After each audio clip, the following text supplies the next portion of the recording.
Subscribe. The Celestial Hammerlock by Donald Colvin.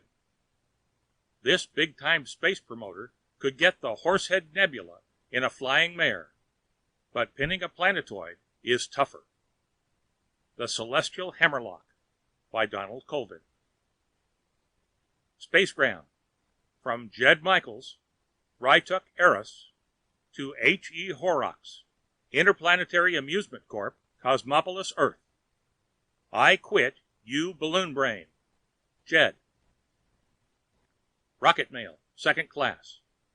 Dear Michaels, your last message indicates you wish to leave the employment of the Interplanetary Amusement Corp. Under our employee policy, this is allowable, effective upon completion of your current assignment. Under precedent set as long ago as 2347 AD, the company will even pay the cost of your message of resignation. However, the words, "you balloon brain," do not seem a necessary part of the message and will be deducted from your salary. Furthermore, I have a few words of my own to say. You march straight into my office, Michaels, just as soon as you get back from Eros. Eros? What the hell are you doing on Eros? Horrocks. Rocket Mail, First Class. Mr. H.E. Horrocks. Dear Balloon Brain, if you paid a little more attention to your office and less to the golf course on Venus, you'd know what I'm doing on Eros.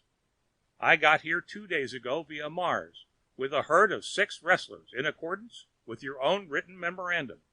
We were to appear at an Aurochs Club smoker. Upon arrival, I found that no preparations had been made for us, and nobody knows anything about the Aurochs Club. People here are nuts. They talk in 6-syllable words, and their idea of a good time is to sniff flowers and do 5-dimensional calculus. They have less use for wrestlers than I have for you. Michaels. Rocket Mail, Second Class. Michaels, you nitwit. That wasn't Eros, you idiot. You were supposed to go to Erie, Pennsylvania, right here on Earth. If you remember even your 6th grade solar system history, you would know that the planetoid Eros was settled in 2141 by a group of longhairs headed by Professor M.R. Snock, a philosopher with a dozen university degrees. He wanted to show that war, crime, and all forms of violence would disappear if people thought only beautiful thoughts. The planetoid is lousy rich with iridium ore, and people keep in luxury selling it to space freighters. They spend their time being gentle and thinking beautiful. There hasn't even been a spitball thrown there in 8 generations. A fine time for you to show up, malahooting 6 wrestlers with no foreheads. You're lucky they haven't thrown you in jail. Horrocks. Rocket Mail, Postage Due. Mr. H.E. Horrocks. Dear Jellyhead. What do you mean lucky? We are in jail. Right after we got here, the boys decided they had been cramped in that local spaceship and needed a workout to limber up. As soon as they got started, they were surrounded by a bunch of scrawny males, all sniffing hollyhocks. Their spokesman, a bald bird with rosebuds in his whiskers, touched me with a gold-headed cane and said that apparently we were not yet attuned to the high mental plane of the planetoid, and would we mind going into protective custody while they worked over our egos and cured our kineticism. I said suppose we wouldn't. He looked shocked and waved his flower, and said that then, although it had never happened before, he supposed he would have to call the Space Patrol and have us thrown into the hoosegow on Ganymede. I translated that into basic wrestler for the boys, and we agreed we'd better go along. We'd heard about the jail those tough Space Patrol babies operate on Ganymede. The flower lovers took us to an old iridium pit and asked us to please go down. Now they're perfuming us every hour and feeding us flower bulbs to make us gentle. We could climb out of this rat hole whenever we wanted, but that would be climbing straight into a striped spacesuit. I think about you all the time. If you think they're beautiful thoughts, you're as crazy as I've always suspected. Michaels. P.S. The boys ask that I enclose this note from them. Dear Mr. Horrocks, we do not like it here, Mr. Horrocks. The grub is no good. You come get us. Please, Mr. Horrocks, come soon. Gorilla Man Thorpe, Choker Jonas, R.Z. Zabitch, light heavyweight champion of the Moon, Mercury, and the inner rings of Saturn. Gorgeous Gordon, Barefoot Charles Enya, X, the Faceless Wonder. Rocket Mail, First Class, Mr. Jed Michaels, Mr. Michaels. Don't think you can sit around doing nothing and collect pay from the Interplanetary Amusement Corporation. You're suspended until you get out of there. Horrocks. Spacegram, collect. Mr. H. E. Horrocks, Cosmopolis, Earth. My resignation was a mistake. I withdraw it. You are the best of all possible bosses. Improbable as it seems, I love you. Jed. Spacegram, Mr. Jed Michaels, Rytux, Eros. Only one possible cause for your last spacegram. Has she a sister? Hank. Rocket Mail, Second Class. Mr. H. E. Horrocks, my dear employer and pal. Eros is a wonderful asteroid. Toward the end of the second day in the pit, the wrestlers limbered up. Zabitch and the Gorilla Man worked out on headlocks. Gorgeous Gordon did calisthenics, and Barefoot Charlie, Choker Jonas, and the Faceless Wonder got themselves into a grunting free-for-all. After that got underway, I heard a squeal, and a girl came bounding down the pit's side. She was young and dark-haired and pretty. She might have been as intellectual as the president of Harvard above the shoulders, but what a framework she had to hold up that brain. She went over to Gorgeous Gordon, and she said, "Ooh!" With all the flower lovers around here, it was probably the first man with muscles she had ever seen. The big ham swelled up. He flexed his arms and stuck out his chest. "Ooh!" said the girl, and went bounding back up the side of the pit. I stopped the exercise, and the wrestlers sat and mused blankly at each other. In a few minutes, our little visitor was back again. With her were about a dozen pals, differing in details, but resembling her in the important points. The leader was a tall, brown-haired, gray-eyed girl, with a face where intelligence fought a losing battle with a dimple. The others helped her down the pit side as if she were something fragile and precious, like maybe a new bottle of perfume. Then our pals went back to Gorgeous Gordon. "More ooh," said the girl guide. You know how wrestlers are. They'll slap each other silly to get the cheers of 4 kids on a street corner, or commit mayhem for a purse big enough to buy a ham hock. In 5 seconds, we had going on one of the finest wrestling matches in the history of good, clean sportsmanship. And over the cracking of wrestlers' bones rose the shrieks of the girls, showing that their throats were in the right place, even if their brains weren't. The gray-eyed girl sat with me on a flange of unmined ore. She was Aliana, a direct descendant of the leaders of the Eros pioneers. As such, she was a princess of the planetoid, although she left most of the governing to the Council of Elders, apparently as outstanding an array of mossbacks as ever smelled a gardenia or just plain smelled. "I sometimes think, Mr. Michaels," Aliana told me, "that we on Eros have laid too much stress upon the cerebral. I wonder if our lives might not be fuller if we also included some of the more vigorous activities, such as the one in which those men are now engaged." "If it's a vacation from your mind you want, Princess," I agreed, "those boys are your meat." Just then the Gorilla Man got a leg split on Barefoot Charlie and began to braid his toes. "How stimulating," breathed Aliana. "What is proper for an onlooker to remark in such a situation?" "A satisfactory outcry, Princess," I explained, "is, 'Break it off!'" "Break it off!" encouraged Aliana. I had to wind it up finally before the wrestlers reduced themselves to blubber, thereby forcing the Interplanetary Amusement Corporation to go out and lasso itself another herd. The girls were giggling up the side of the pit. At the top, Aliana waved at me.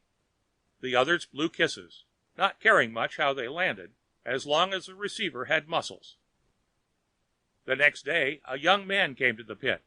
He announced that, upon Princess Aliana's orders, we were to have the freedom of Eros, so that contact with the planetoid culture could win us from our uncouth ways. He was too young to be wholly gentled by the flowers and the Council of Elders, so the choker showed him a wrist lock, and then the choker tossed him on his ear in the iridium ore. He said words that were not beautiful. Maybe there's something to the people of this asteroid. Anyway, everything is great now. We wander wherever we please, as long as we return to the pit to sleep. When nobody is looking, we sneak into the royal palace courtyard and put on a wrestling show for the girls. And the nights. Ah, the nights. Don't turn entirely green with envy, Hankus. At least leave your nose the familiar red. Jed. Spacegram. To Jed Michaels, Rytuk, Eris. Fine work. Return immediately. We'll meet you at Mars. Maybe you can persuade some of the girls to accompany you that far. Am sending the wrestlers to Saturn. Hank. Rocket mail, first class. To H.E. Horrocks, Cosmopolis, Earth. Dear Hank. Go to Mars, the man says. I can't go anywhere. The elders caught us giving a wrestle when Aliana was away, and we're in again. These flower roots taste terrible. Jed. Spacegram. To Jed Michaels, Rytuk, Eris. You blundering baboon, you're fired. Horrocks. Rocket mail. Free Royal Frank. Royal Palace, Eros. To H.E. Horrocks, Cosmopolis, Earth. Dear Melonbrain, I gather from your last message that you wish to discharge me. I accept the offer, fat boy. In fact, under Royal Eros precedent, which I made up 3 minutes ago, we will even pay for your message. However, the words, you blundering baboon, do not seem a necessary part of that message, and their cost will be taken out of the first bit of business that the Royal House of Eros decides to honor your puny little corporation with, if any. Times have changed, Hankus. I'm a big shot now. A few hours after we got back in the pit, Aliana came back and sneaked down to see us. She said she thought it was about time to end this Council of Elders nonsense, and asked our help. I told her plan to the wrestlers with words of 1 syllable or less. They all agreed, except the Faceless Wonder. I don't see why I should have nothing to do with no book, he said. It seems he had had a book once and chewed up the first 3 chapters before he found it wasn't something to eat. I signaled the boys. Zbich clamped a headlock on him. The choker got a hammerlock. The gorilla man took him in the scissors. Gorgeous Gordon got a toehold, and Barefoot Charlie stood up and jumped on his stomach. Do you understand now? I asked politely. Sure, Jed, sure, said the Faceless Wonder. Why didn't you explain it to me in the first place? So the next morning we yelled for books, and the following days, whenever anybody was around, we were busy sniffing flowers and reading. Between times, I tried to explain to the wrestlers why there weren't more pictures in the books. A week later, we sprang the trap. I told the stable hand who brought us our fodder that I had taken in so much culture that I was breathing beauty. Zbich gagged a little and asked for a second helping of flower roots. Gorgeous Gordon requested a needle and thread. He said he had fallen behind in his needlepoint. The report of the conversation had got to the Council of Elders, and it brought them to the lip of the pit, looking like something the glue factory had refused to accept. Aliana was with them. I bowed at the waist and made a speech. I thanked the elders for showing me the error of my ways. I said that, after staying in the lovely iridium pit, I was enraptured with flowers, crazy about culture, and practically engaged in fifth-dimensional calculus. I asked that I and the boys could have the priceless boon of walking freely around Eros, swapping beautiful thoughts with the local yokels. The elders went into a deep state of flutter. Most of them were accepting our proposition out of hand, which was bad. Our old pal with the beard saved us. "But I saw these men romping," he shrilled. He lowered his voice to a high alto. "Positively romping! Perhaps these men could prove their sincerity," Aliana said, winking at me. "Perhaps one of them could consent to illustrate what he has learned here by giving a public talk on some scientific subject." "I should be glad," I answered, "to hack off a lecture for the good folks of Eros. Suppose I give it on anatomy?" And so it was decided, exactly as we had planned. There was an amphitheater which the inhabitants of Eros had been using for ballets, string quartets, and lectures by such of the long hairs as got stuffed so full of long words that they couldn't keep them to themselves. I had ring posts and ropes set up on the platform, saying I needed them to illustrate my talk. I got into the ring with Gorgeous Gordon and Zbich, who were dressed in trunks and bathrobes. The wit and beauty of Eros was assembled there, the beauty being represented by the girls, and the wit, such as it was, by the Council of Elders.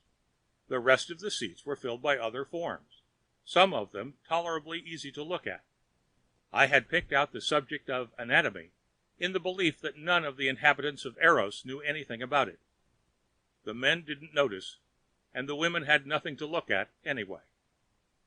I went into my act.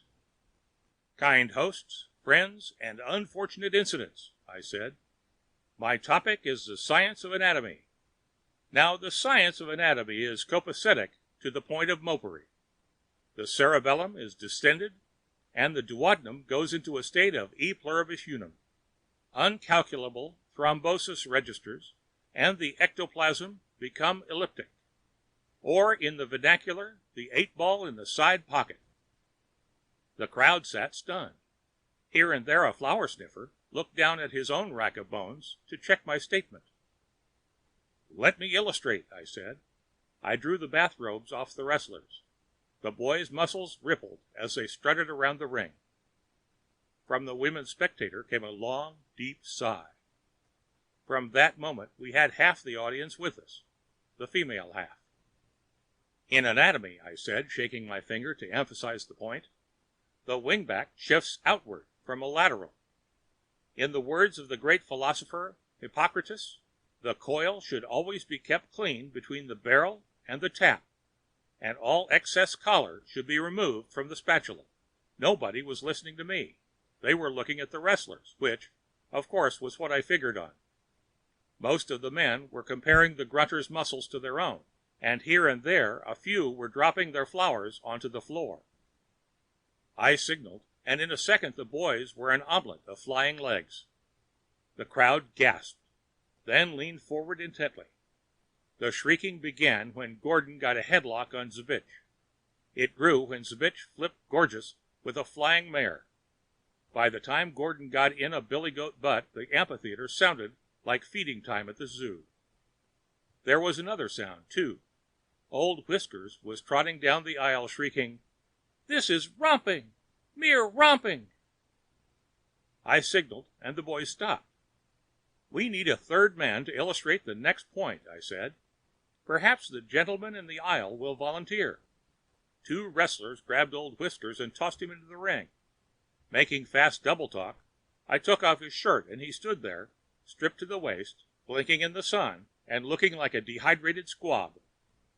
The crowd noted the contrast between his scrawniness and the muscles of the wrestlers. A roar of laughter swept in. "Perhaps," I said, "the gentleman would like to romp." Zbich made a grab for him, and he scuttled out of the ring, falling over the lower rope.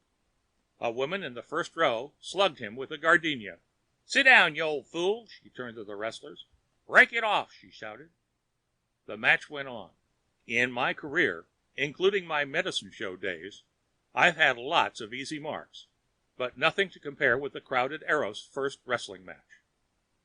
When Gorgeous took the first fall with the body scissors, they went mad. When Zbich evened it up, they went hysterical. When Zbich took the deciding fall, they were delirious. And at the end of the match between Choker Jonas and the Faceless Wonder, they were reduced to jelly.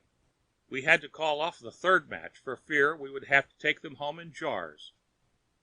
At the end, we went in a body, led by the wrestlers, and threw the Council of Elders into the Uridium pit. We are keeping them now on a diet of raw meat. The amphitheater has been converted into a permanent wrestling arena. We've laid out a football and a baseball field in the Lyceum Grove, and next week we'll start turning the botanical garden into a golf course. To carry out the full program, we shall have to buy some equipment and hire some talent.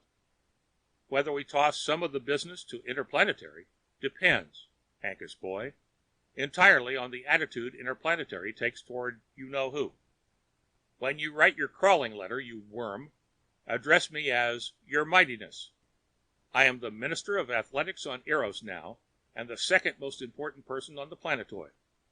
My work takes me close to Princess Aliana. Very close. Come to think of it, I wish there was a moon on Eros. It's not essential, but it helps. So long, peasant. End of The Celestial Hammerlock by Donald Colvin.